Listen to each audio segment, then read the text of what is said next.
day. Thank you so much. Have a great day. It was a smooth sail in after the Jordanian pilot boarded the ship for our morning approach to the port in Jordan on the Gulf of Aqaba. With all immigration formalities completed, I was on my way for the day's excursion to visit the historic, archaeological and ancient city of Petra in southern Jordan. I give you a voucher for lunch. Please keep it. If you lose, that's meaning become no lunch. Okay?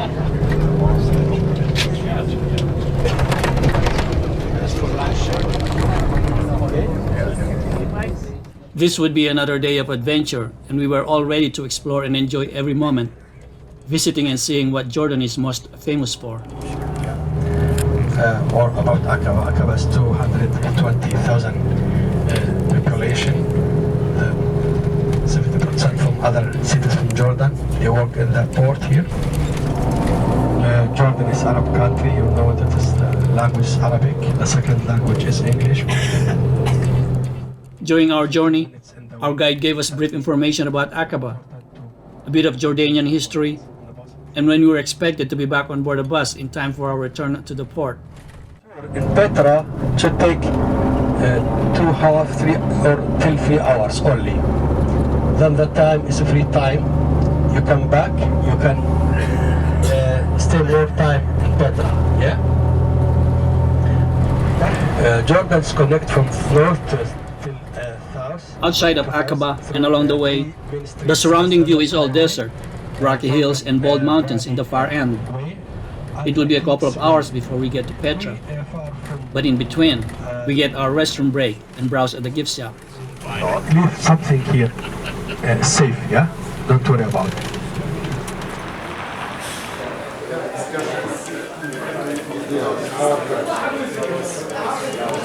That's about 48, something like this. 45. And then, a quick stop for an overlook view past the town of At-Taibe on King's Highway. That's town called At-Taibe town. It belongs to Petra or Wadi Musa. 15 kilometers distance from Petra.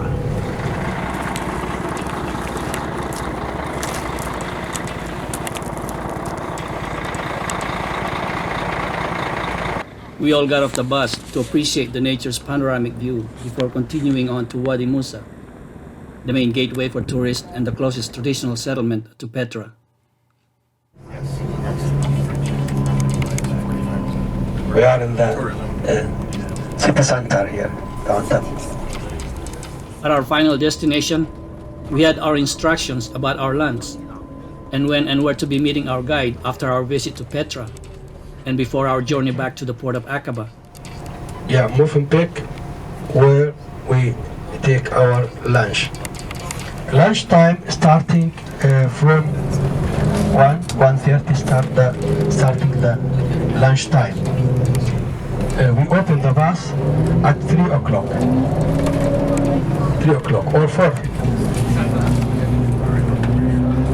I think they're waiting for the rest of the group. قرب هون على المية قرب. Alright, let's go. Is that your laser pointer? Say that again? And the adventure began, but there was a confusion after our entry tickets were distributed when the group took off while a few of us who took the restroom break were left behind. But we did hope to find and catch up with them later on.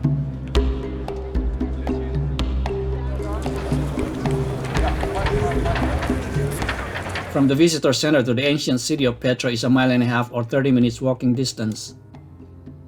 Immediately upon entering the main trail and looking lost with our guide missing in action, there were offers of a horse or carriage ride, but I opted to walk the trail to see the vastly incredible views awaiting me ahead along the way.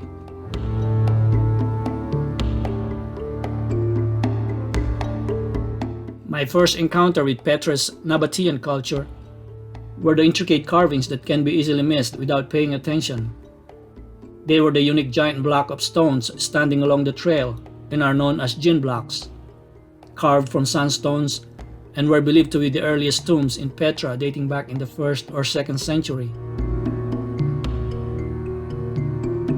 A short walk further and easily spotted on the other side of the trail is the ancient rock-cut two-story tomb structure towered by 4 obelisks, also known as the obelisk tomb, and probably built under Egyptian influence.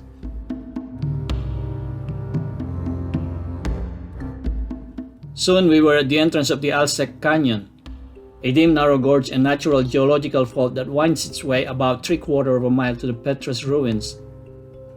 I stopped and stood there for a minute, looking and wondering at the rock formations shaped by nature, watched visitors taking photos, and happy to be steps away from the natural shade to cool off on this hot summer day. Watch out, watch out! Yeah, yeah! Walking through the sect felt like an enjoyable experience. Going through the passage, we needed to be careful and to keep an eye of the horse carriages zooming through. Early on, we were aware that the carriages plied their trade back and forth along the sect, and when we heard the sound of them, we made sure to step out of their way or hug the walls.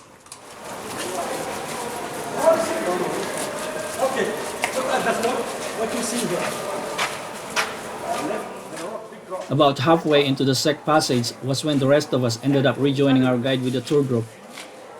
This was when we started learning more about the carvings on the canyon walls as our guide pointed them to us. But we wondered how much of this we actually missed noticing from the beginning and along the way. From the entrance, we mostly paid attention to where the other groups stopped or turned their heads to for pictures, or when other tour guides pointed to something overhead on the walls.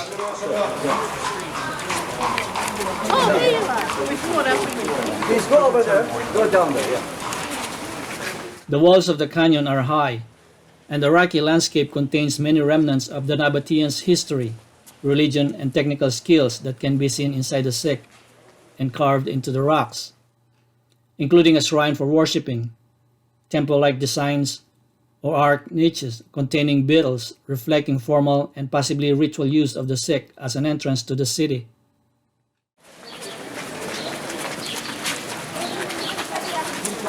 On the lower level appears a carving of a camel caravan ruins and a statue of an ancient Nabatean camel rider, preserved from the waist down.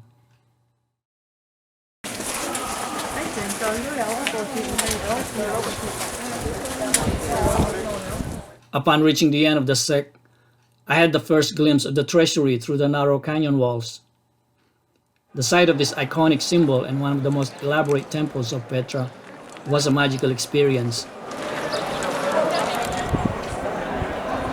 Carved out of a sandstone rock face and named the treasury, it was believed to have housed treasures, but it actually may have been the mausoleum of the Nabatean king in the 1st century. No one seemed allowed inside the treasury, but it is the most popular spot and where most visitors hang out for a while for picture taking. From here, our guide informed us that we were on our own and free to walk the path to the right of the treasury to see the other structures at Petra.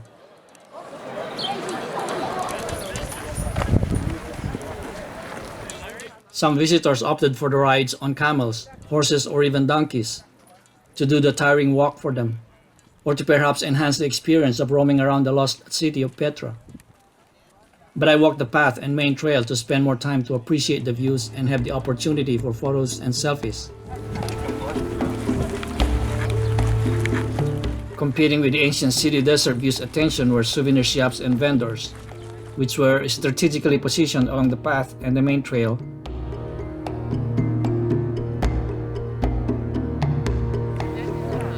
It was quite a walk from the treasury to get a closer view of the other ancient structures, such as the Nabatean theater and the royal tombs, which were built close together.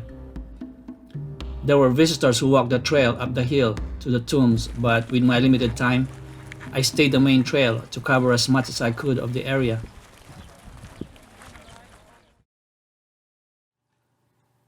Continuing to hike, along the main trail and on the colonnaded street lies the grand, monumental, and rectangular complex of the Great Temple, which occupied the prime spot in ancient Petra. It features 2 successive open-air areas at different elevations. The lower section consisted of a spacious paved courtyard, flanked on each side by colonnades which held columns assembled from carved drums. Archaeologists were unclear whether this complex was a religious or administrative building, but its features include subterranean drainage system, baths, and a workshop area. During its excavations, carved fragments and artifacts were found and recovered, pointing towards its construction in the beginning of the 1st century. At the end of the colonnaded street are the ruins of the once triple-arched Greco-Roman gate. Called Hadrian's Gate, it marks the ceremonial entrance and access to the sacred section of the town.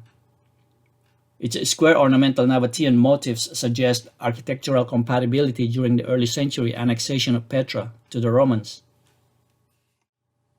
And not to be missed at the end of the main trail and next to the Great Temple is the Qasar al-Bint, an important religious temple dedicated to the main Nabatean god Dusara. It is unique in that it is the only freestanding structure which was not carved into the rocks, but was built out of sandstone bricks.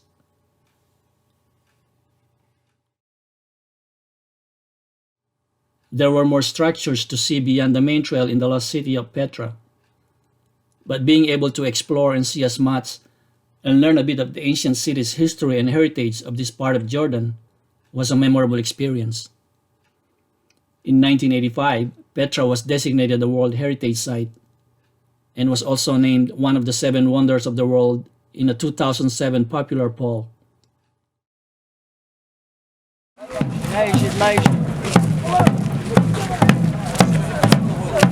During my hike to exit and at the entrance of the Sek Canyon, I encountered a few minutes of performances reliving the military formation of the Nabatean soldiers.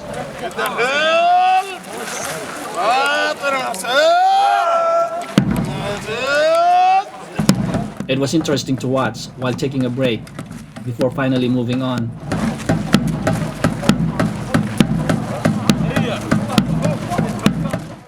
Now we drive to Aqaba, yeah? 2 hours, but we make 2 stops. Stop to... Back on the bus for our returning journey to the port of Aqaba, our guide decided that we have a couple more stops to do. Just outside the city center of Wadi Musa was a park with an overlooked view of the town, the valley, and the rocky and bold mountains around it.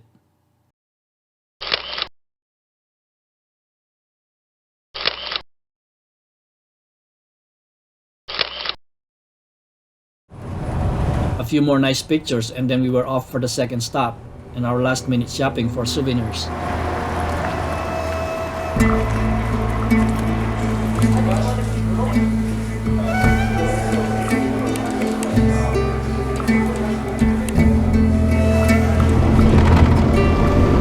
The expectations for the whole day exploration of Petra was more than enough, but wishing we could stay longer. Heading back to the port, everyone was mostly quiet in anticipation of being back home to see our ship while the sun sets, rest a while, and say goodbye to the port of Aqaba as we sailed away for our next port of call.